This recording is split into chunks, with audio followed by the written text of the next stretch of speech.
दिनेश एक गरीब किसान है। उसके परिवार में उसकी पत्नी सीमा और उसकी एक 7 साल की बेटी सिमरन है।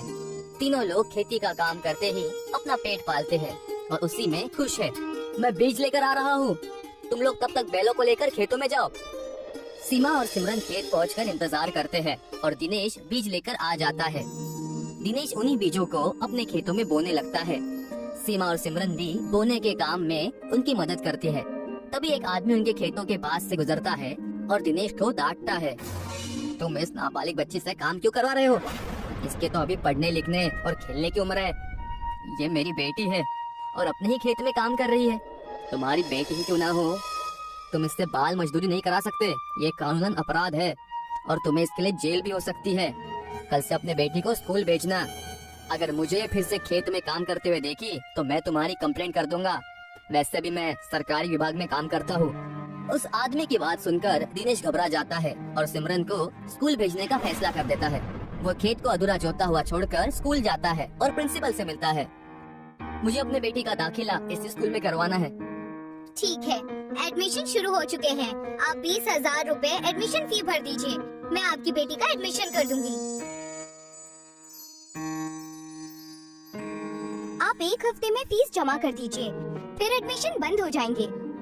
दिनेश ये सोचते हुए अपने खेत की तरफ आता है कि वो 1 हफ्ते में 20,000 रुपए का इंतजाम कहाँ से करेगा। वो खेत में पहुँचता है। कहाँ चले गए थे अचानक से? मैं स्कूल में सिमरन के एडमिशन के लिए पता करने गया था। वो लोग 20,000 रुपए एडमिशन फीस बता रहे थे। पर हम लोग इतने पैसे कहाँ से लाएंगे? जो भी करना पड़े, बेटी का स्कूल में दाखिला तो करवाना ही पड़ेगा। और ये मैं जेल जाने के डर से नहीं कह रहा हूँ, बल्कि सिमरन के भविष्य के लिए भी यही ठीक रहेगा। कब तक वो हमारे साथ खेतों में काम करेगी। दिनेश अब पैसे जुटाने की हर एक कोशिश करता है। वो लोगों से उधार मांगता है, पर गरीब होने की वजह से कोई भी उसे उधार नहीं देता। वो अपने जमा किए हुए सारे पैसे जोड़कर देखता है।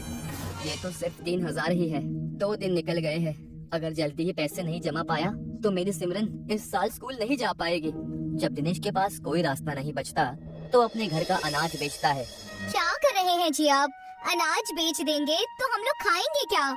अगर हमारे भूखे रहने से हमारी बेटी स्कूल जा सकती है तो मैं भूखा रहने के लिए खुशी खुशी तैयार हूँ। दिनेश अपने घर का सारा अनाज बेच देता है और उससे मिले पैसे से सिमरन का स्कूल में एडमिशन करवा लेता है और ये खुशखबरी घर आकर सभी को सुनाता है।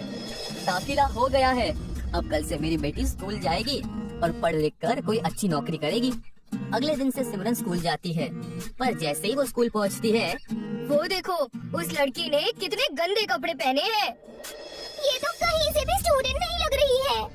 इसको देखकर तो ऐसा लग रहा है कि ये खेतों में काम करने वाली कोई मजदूर हो।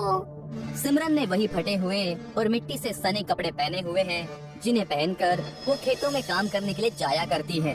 तुम हमारे साथ मत बैठो, तुम्हारे कपड़ों से बदबू आ रही है। जाकर कहीं और बैठ जाओ। सिमरन को उस स्टूडेंट की ये बात बेहद बुरी लगती है और वो जाकर पीछे लास्ट बेंच पर बैठ जाती है। उसकी आंखों में आंसू है, पर वो अपनी आंसुओं को छुपाने की कोशिश करती है। स्कूल की छुट्टी होती है और एक मोटी लड़की सिमरन के पास आती है। तुम्हारे पास स्कूल ड्रेस नहीं है ना, इसलिए सभी तुमसे दूर भाग रही हैं। पर तुम फिक्र मत करो, मेरे पास मेरी पुरानी ड्रेस है। मैं वो ड्रेस कल तुम्हारे लिए लेकर आ जाऊंगी। सिमरन को लगता है कि वो लड़की उसके साथ मजाक कर रही है। किसी की बात पर ज्यादा ध्यान मत देना। जब मैं शुरू में आई थी तो मोटी होने की वजह से सभी लोग मुझे बहुत चिढ़ाते थे। तब मैं भी बहुत रोई थी। पता है ये लोग मुझे क्या कहकर चिढ़ाते थे? क्या कहते थे? मोटी भैंस। हाँ, तुम्हारा मूड ठीक कर दिया ना? अब घर जाओ, कल मैं तुम्हारे लिए ड्रेस लेकर आऊंगी। और दोनों अपने अपने घर के लिए निकल जाते हैं। सिमरन को बेहद अच्छा महसूस हुआ। उसे खुशी हो रही थी कि उसकी एक अच्छी दोस्त बन गई है। सिमरन खुशी खुशी घर जाती है और अपने दोस्त के बारे में अपनी माँ को बताती है। सिमरन और दिनेश बेहद खुश है कि सिमरन दूसरे बच्चों से जल्दी ही घुलने मिलने लगी है और उसकी एक दोस्त भी बन गई है।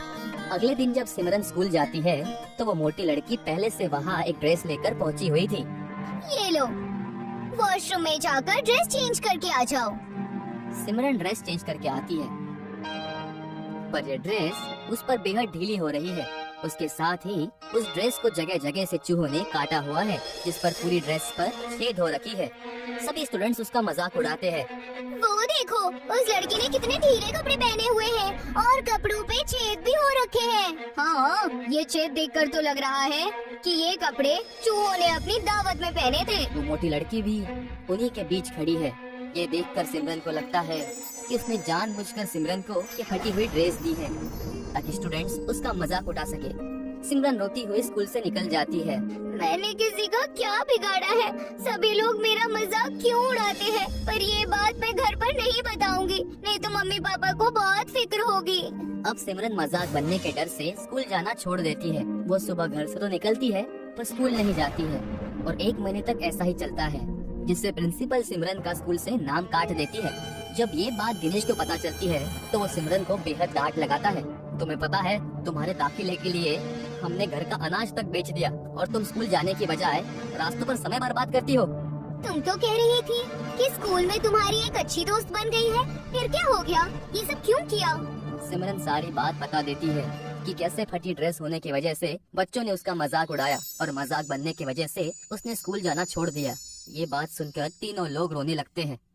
रोने से कुछ ठीक नहीं होने वाला है, हमें फिर से दाखिले के लिए पैसे इकट्ठा करने होंगे और स्कूल के लिए ड्रेस भी। आप पैसों के बारे में सोचिए, मैं ड्रेस का इंतजाम करती हूँ। दिनेश के पास अब ना तो बेचने के लिए अनाज बचा था, इसीलिए वो अपने आधे खेत को गिरवी रखता है और उससे मिले पैसों से सिमरन का फिर से दाखिला करवाता है।